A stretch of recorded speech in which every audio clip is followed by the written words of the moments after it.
ನಮಸ್ಕಾರ. RJ smiley Shweta ಚಾನೆಲ್ಗೆ ನಿಮ್ಮೆಲ್ಲರಿಗೂ ಪ್ರೀತಿಯ ಸ್ವಾಗತ. ನವರಾತ್ರಿ ಹಬ್ಬದ ಶುಭಾಶಯಗಳು.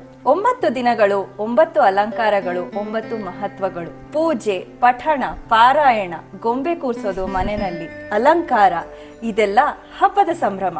ಇನ್ನು ದೇವಿಯರನ್ನ ನೋಡಿದ್ರೆ ದುರ್ಗಾ ತಮಸ್ಸನ್ನ, ಲಕ್ಷ್ಮಿ ರಜಸ್ಸನ್ನ, ಹಾಗೆ ಸರಸ್ವತಿ ಸತ್ವವನ್ನ ಪ್ರತಿನಿಧಿಸ್ತಾಳೆ.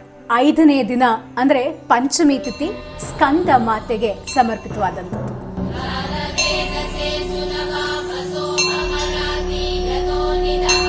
ಪಾರ್ವತಿಯ ಮಗನಾದ ಸ್ಕಂದನನ್ನು ದುರ್ಗಾದೇವಿ ತನ್ನ ತೊಡೆಯ ಮೇಲೆ ಕೂರಿಸ್ಕೊಂಡು ಅವತರಿಸಿದ್ದಾಳೆ.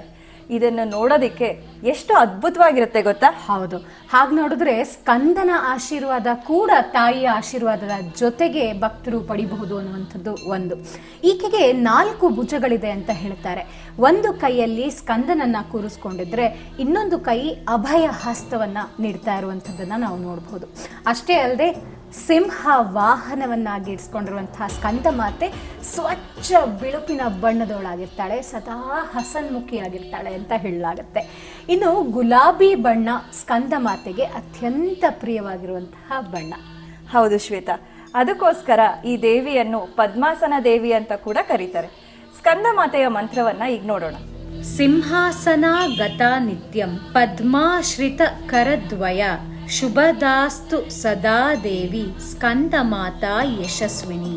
ಸ್ಕಂದ ಮಾತೆಯ ಪುರಾಣವನ್ನ ತಿಳ್ಕೊಂಡ್ವಿ, ಆಕೆಗೆ ಹೆಸರು ಹೇಗೆ ಬಂತು ಅನ್ನೋದನ್ನ ತಿಳ್ಕೊಂಡ್ವಿ, ಮಂತ್ರವನ್ನ ತಿಳ್ಕೊಂಡ್ವಿ. ಇವತ್ತಿನ ಕಾರ್ಯಕ್ರಮ ನಿಮಗೆ ಇಷ್ಟ ಆಗಿದೆ ಅಂತ ಭಾವಿಸ್ತಿದ್ದೀವಿ.